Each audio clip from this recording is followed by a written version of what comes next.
Hi everyone, you're listening to the first episode of the Geo podcast. Grabe, what the year 2020 is really turning out to be. From natural calamities to a global pandemic to struggles with the internet connection, parang hindi pa ba enough na may mga deadlines pa tayo, guys? Well, if those things sound overwhelming for you, don't worry. We feel you. That's why for this episode of the Geo podcast, we'll be talking about how we can take back control during this unprecedented time. Kaya tara, samahan niyo kami sa kwentuhan with your hosts, Ate Lhet, Kuya Eric, and Kuya Jam. Hello guys! Good morning! Good morning! So, kamusta naman tayo, Ate Lhet, Kuya Eric? How was your week? For me, so far, since Friday pa lang, I'm quite happy with how my week went, no? I was able to finish some of the backlogs dito sa office, and then so far ngayon, I'm really looking forward sa long weekend, diba? Yun, kayo. Wow! Gusto mo ba ng trabaho, Ate Lhet? Okay na ako. Parang Okay na, grabe. di ba? Parang tama na for this week. Yung sa akin naman, Ate Lhet and Kuya Jam, well, patapos na ang week so far yung since Friday ngayon, and I'm really looking forward sa darating na long weekend since I have personal plans to really go out. Plans. Yes, of course. Syempre, kailangan yun. Personal time. So, Okay, yeah. ikaw ba may personal plans ka din ba? Well, ako naman, siguro for this weekend, we're planning to go to Albay for the celebration of the 500 years of Catholicism in the Philippines. Wow, diba? Kasi diba, magsa-start na yung new calendar year for the church next this Sunday. Yeah. Madami na this Sunday. Oh, kasi Advent na din, diba, this Sunday. And then aside from that, syempre magre-rest, magre-relax kasi same nga with Ate Lhet, madaming nangyari for the week. Savoring na lang yung mga small accomplishments na nagawa kasi talagang yun nga, medyo madami-dami pang gagawin. So hearing you guys, parang lahat tayo, 'di ba? We have plans for the weekend. We have a lot of things really on our plate right now. So I hope also our listeners will really be able to enjoy this long weekend. And then sana yung mga requirements natin pakonti-onti, 'di ba? Nababawasan na in anticipation for the end of the semester. All right. So, siguro to continue with our first episode, siguro let's just have a brief introduction ulit, guys, of who we are, kasi I'm sure some of our listeners still haven't watched the trailer we released last Wednesday. So, can anyone start? Well, I'm Kuya Eric. I am one of the guidance advocates, and I'm currently handling HUMS for grade 11 and for grade 12, STEM and HUMS then. Mm-hmm. All right. Okay, sige. Again naman po, I'm Ate Lhet. So, I'm the guidance advocate for STEM grade 11. So, lahat ng STEM grade 11. And then, the last 3 sections of the grade 12 STEM. And so far, on a personal note, dun sa mga hindi nakakaalam, I'm a happy mother and a happy wife. Alright, so ako naman, guys. Hi, I'm Kuya Jam. I am the youngest of the guidance advocates. Yes, paulit-ulit yon. And I am the GA assigned for the ABM, the AVFX, GAS, grade 11, SJ, and TAP. Alright, so hopefully, guys, you remember us because we'll be the ones journeying with you every podcast episode for this season. Okay, so really take note of who we are and then be sure to be familiar with the things we'll be talking about with regards to the topics we'll be presenting. So with that, guys, last time we presented kasi nung nag-uusap-usap kami for the podcast trailer, na-mention namin kung ano yung magiging parang topics natin for this series. Kasi sabi diba natin, Ate Lhet, this is the pilot season for the Guidance Podcast or the GO Podcast. So, can anyone share with the viewers ano nga yung mga pag-uusapan natin for the next episodes or for starting this episode?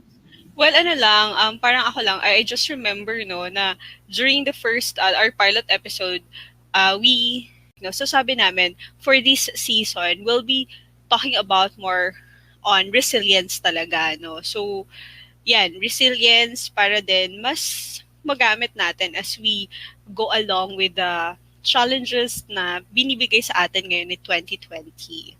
Rick? Right, right. Yes, and regarding dyan sa resilience, of course, ano ba talaga yung resilience, di ba guys? Probably we could see that on social media, medyo mainit-init siya na word at the moment, but how we really define resilience? Well, for me, personally, well, ano siya eh, parang it's a high sense of self-awareness and self-control then. That's my personal opinion. And that's true, Eric. Kasi I think in one of my readings, it's actually stated there na parang the traits of a resilient person includes having personal control. So parang ano din, maganda rin na pag-usapan, no? Hindi lang yung parang how to become resilient, but also let's look at ano yung traits ng mga resilient na tao. Kasi from there, pwede na tayong makakuha ng, di ba, ng tips on Yeah. how to become resilient. Kasi may mga, di ba, we already know na may mga tao na kaya nang maging resilient. So let's see ano yung meron sila and then try to imbibe yung mga traits nila para or learn yung mga skills nila para mas maging resilient din tayo. Totoo. Exactly. So that's why for our first episode, diba, our topic for this morning will really be going around the idea of personal control, diba? Having that ability to take control of the things that are happening, okay? Most especially when in times of crisis. So yun, that's true, Jam, no, na yung personal control. Pero yan nga, kasi hindi naman always, no, we are in control. So maganda na nagigain back. Pero ano ba yung mga instances, Rick, na ano, na nawawala yung personal control natin? Well, personally, Ate Let, di ba? I think hindi lang naman ako ang nakaka-experience, kundi marami rin tao nakaka-experience. We're in, at some point of our life, na feel natin na may-stuck tayo sa isang sitwasyon. Perhaps because of overwhelming situation or when we are really in times of crisis. Yeah. And ngayong 2020 talagang this is kumbaga sunod-sunod na crisis ang pinagdaanan natin. So it's really normal, no? If at some point in this 2020 pakiramdam nyo you're losing control, no, over your over your life. Pero ang pinaka-importante is how to gain it back, no? Right. Yes. Right. And I think the first step to gaining back the control is first accepting, no, na mangyayari talaga na may pagdadaanan tayong crisis, no?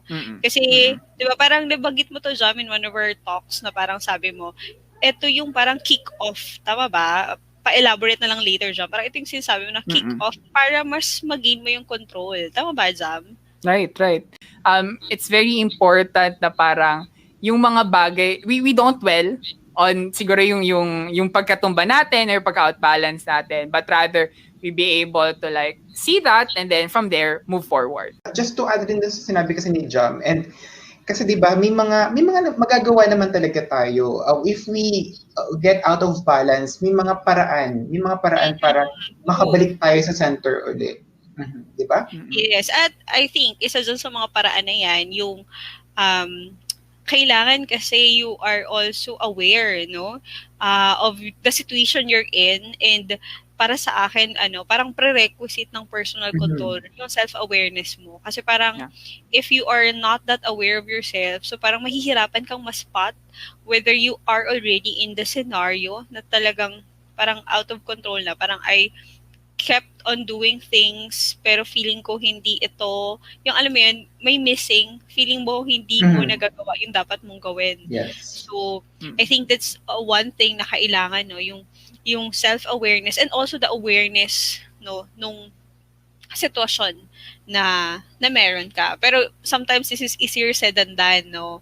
Kaya din ako I always encourage my students or even the students that I interact with to continuously have the process of knowing yourself, no, having your time for yourself kasi yun. And nanamnamin yung experiences para mas nakikilala mo yung sarili mo. And Yun. yes, and aside from having that self-awareness, maganda rin tingnan ano yung mga bagay na you have control over and the things that you do not have control as well. Kasi by that, at least if you are aware of those things, you'll be able to know and plan how to act on it. Diba, Jam and Ate Lat? Yeah. Mm-mm-mm-mm. Yeah. And I think it's very important talaga na we don't go into autopilot, 'di ba? When it comes to lalo na sa crisis situation or something like this lang na medyo na-disrupt talaga yung flow natin of things. Kasi when you go into autopilot, certain ano mo yung tendencies lang just kick in. And sometimes those tendencies help, but for the long run, usually talaga it might not be as helpful as we want Yeah. it to be. 'Di ba? Yeah. So Oo. we really need to tap into that ability to look at things as they are, where they are. Sabi nga ni Kuya Eric. And then from there, take back control. Mm-mm. Yes, yes. So I agree yung sinasabi ni Jam, no, na kailangan na parang at some point you have to know, pag nasa crisis ka kasi parang ang dating is nawawala ka, no, nawawala yung Mm-mm. feeling mo, ano nang next, no. Yung sinasabi ni Jam, at first okay lang kung ano ba, sige mag-autopilot to adapt, pero in the long Yeah. run hindi. So kailangan makita mo pag nasa crisis ba ako, do I dwell more dun sa pag-iisip or pag-worry ng mga bagay na wala naman talaga akong control, kasi minsan yun yung automatic train ng mind natin. Mm-mm. Or can I the good news is we can parang we can redirect our mind to think Yeah. na okay, sige, nag-worry ako, tapos check mo kung yung wino-worry mo ba is something that you can control or not. Kasi if something that you can control, then baka kailangan mo na ng vitamin A, no? Yung vitamin acceptance. Hindi talaga. Totoo yan, Yeah. Oo, Yeah. na hindi talaga. So, slowly, no, let go of that. Kasi wala. It's out of your control. And then focus doon sa, you can take action, no? So, Right.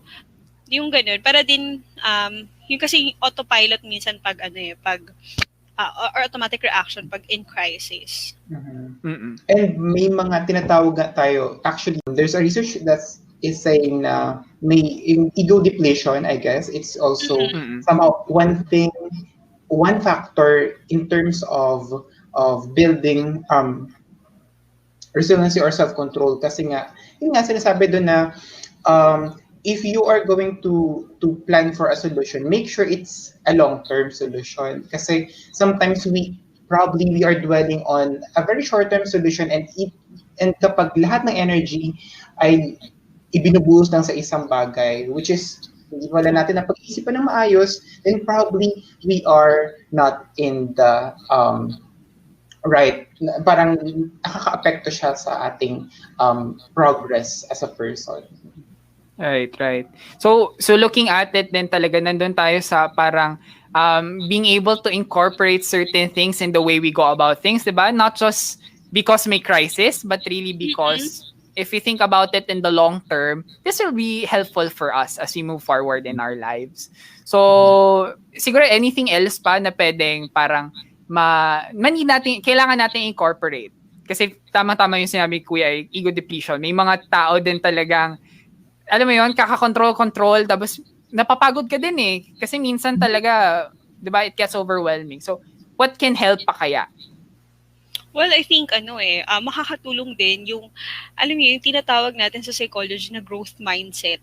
Yeah. No, yung every time, hindi lang sa crisis, kahit yung mga everyday challenges or concerns na nararanasan natin or failures na na-experience natin, it's always better to have that growth mindset, no, na every time we have to look at ourselves as a fresh learner, no, na may bago akong magagawa, laging may bago akong creative solutions na maiisip. And then part pa din siguro ng growth mindset yung when we look at things in life, no, para mas makatake and magkaroon ng sense of control tayo, we have to see na, yun nga, since hardwired yung brain to look at the negative things, no, we have to know how we reason out when negative things happen. Kasi sabi, our brain tends to self-blame, no? Pag Mhm. nandiyan yung negativity. And hindi siya nakakatulong to take control back again, no? So, Right. the rule daw is, if something bad happens to you, be able to pinpoint specifically, no? What is the negative, ano yung nag-cause ng negative event na yun? Kasi most of the time, it's really sometimes outside of your control. And then, Mhm. when something goes good in your life, no, then try to have the accountability para sa'yo. Yung it Mm. happens because you deserve it. Parang ganon. Kesa sa, usually kasi, ang mindset naman ng mga tao, pag something good happens, nag-ano tuloy tayo, nag-anticipate na parang ayokong i-celebrate to kasi baka mamaya this would, di ba? Yung ganong mentality na Mm. baka this would Mm. later backfire. Yung ganon. So, yung growth mindset din. So in a very handy parang way siguro, Ate Lhet and Kuya Jam, ano kaya yung pwede natin ma-share sa mga listeners natin? Where can they start in order for them to to have that self-control back? I think um, they have to start with looking at their current situation right now. No, and being able to spot ano ba yung part ngayon or aspect ngayon ng life ko that it seems to me na I don't have control over. No, it Mhm. may be in terms of academics, in Mhm. terms of relationships, in terms of yun. So, try to see. No, it's very good if at this point in time you're doing well in all aspects of your life. So, kung Right. I'm very happy for you if you're that person. Pero yun nga, hindi lahat, no? Kaya nga we're having this resilience building, no? So, yun, that's the first that I think. Kumaga, some reflection time, no? Kung Mhm. sa Right. tingin mo, you are not okay, so, try to see saang parte yung pakiramdam ko I don't have control over. Yun. Right. Mm. Mm. Siguro ako naman, it's after yung ginawa yung sinabi nga ni Ate Let, diba, na reflect. Yes. Mhm. It's important then to take stock of ano ba yung mga resources, yung strengths na nakapalibot sa atin that can actually allow us to parang really effectively take back control. Kasi I Mhm. know a lot of us want to take back control. Kaya lang, andun lang tayo sa want. Alam mo yon? We Yeah, get yeah, stuck yeah. in the want. So, and we know it's good. Kaya lang, yung energy na necessary for that. And I think, being able to check with your surroundings, with the people you have around you. Okay? Diba? And your own personal capacities and past experiences. Definitely, there are experiences there that I know allows you to makes you realize na ito, nagawa ko na to before, di ba? Or itong tao na to is there for me, whatever happens, di ba? Okay? Having those things, taking stock of them, boosts you really to push forward. Yes, and to add rin lang din ano, kasi parang sinasabi nga dito na parang ang tema ng pinag-uusapan natin is you really have to move. You really have to Mhm. act what you're planning out, 'di ba? So kasi if you just keep on planning and thinking without action, Mm-mm. Futile. masasayang. Yes, yes, Mm-mm. tama 'yan. Mm-mm. So yun. So kailangan din talaga ng action. No? And I think well for me, parang mas maiintindihan to ng students natin with an example. Naalala ko lang dyan, may kwento ka last time about a Mm-mm. student who somewhat showed parang ito yung epitome ng how to be in control, no? Yung ganon, Yeah. yung estudyante na tama ba, Jam, yung kwento ng estudyante na parang nawala ng internet or wala talaga silang internet? Ah, Wala talaga silang internet. So for those who are listening, 'di ba? We've been talking to a lot of our students recently. Then parang may na-mention na yun nga for the longest time, wala talaga silang internet because they're far away from the center of that municipality. Tapos parang ang ginawa ng parents niya, ginawa ng way. So siguro mga after 2 months of start sa senior high, nagpagawa nung P2P tower. Eh, Galing. 'di ba? Meron nahanapan ng way, 'di ba? P2P tower. Kaya lang as you know, may tatlong bagyong dumaan. So, after 3 typhoons, bumagsak po yung tower. Okay? So, paano na yung person na to? So, while I was talking to this person, parang sabi niya sa akin, so medyo nagdala daw siya doon for a bit, kaya lang after doon, kaya parang na-realize niya na, wala naman mangyayari, kung diba, if I just look at the tower na natumba, diba? So, what this person immediately did was find ways to like connect, and we were able to like even talk via Google Meet, so that's really good. And then, parang sinabi niya sa akin na, kasi before naman, nagawa niya naman din na walang internet eh. So, parang hinugot niya yon, and then, ayun, nagawa niya yung maka-adjust dun sa situation. Diba? So, for me, it's a perfect example of taking in control, having personal control, no? And choosing what factors in my life do I have control over and what factors do I not have control over, and dwell on those that you have control over so that you can move on, so move forward, you can do things that are expected of you, diba? Yung ganon. And it's like parang taking responsibility of your life, diba? So sabi nga dun is in life you really have to be like an athlete kasi life is like it's like a sport. You really have to know your strengths and weaknesses, and then in terms of creating a meaningful life, you really have to practice both your mind and body. So what we're talking right now is practicing with your mind. So it takes practice lang naman din talaga. It's a long-term plan. Yeah, siguro and for me na lang on the last note, no, I'd like to emphasize na really becoming a resilient person takes time, no. Sabi nga para maging resilient, you have to undergo crisis, no? Walang taong naging resilient na walang pinagdaanan sa buhay, okay? So, you have to accept na life will throw challenges to you, hurdles to you, and you have to accept that it will happen. It doesn't mean it will be easy, pero that notion that you have control, you can have control over your life despite these challenges, despite this problems, diba? It's something liberating, no? It's something that gives you freedom, no? It empowers you na to see na I can do something. I always have a choice, and use that choice to really become a better person and enjoy more of life, no? Yung ganon. Magaan yan sa pakiramdam na alam mo na you are really in full control of your life, right? Yes. And siguro to wrap up everything, something na lang na I hope our listeners will remember is that we are emphasizing that you really take control. But if you've been taking control, but it seems like it's not working, okay? Or minsan nadadapla kita, kaya yan, di ba? Always remember that it's all right. You don't have to always be able to take control all the time. There are moments wherein we just have to let, diba, things go their course. And then once we see that, okay, things aren't really going the way I want them to go, get back up, okay, and take control. All right. So the next time you sense something happening around you or within you that doesn't feel quite right, don't ignore it. Exercise the discipline to stop, pay attention, and work on finding a better path for yourself. So, anything else before we go?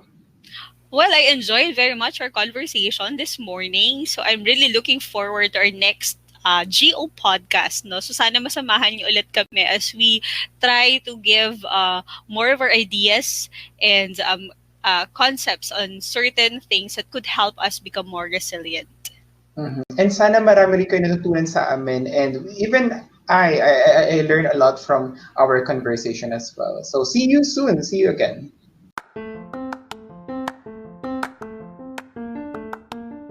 That wraps up our first episode. Thank you so much for listening, and we'll see you guys next Friday for the next episode of the GO podcast. Bye, everyone. Bye. Bye for now.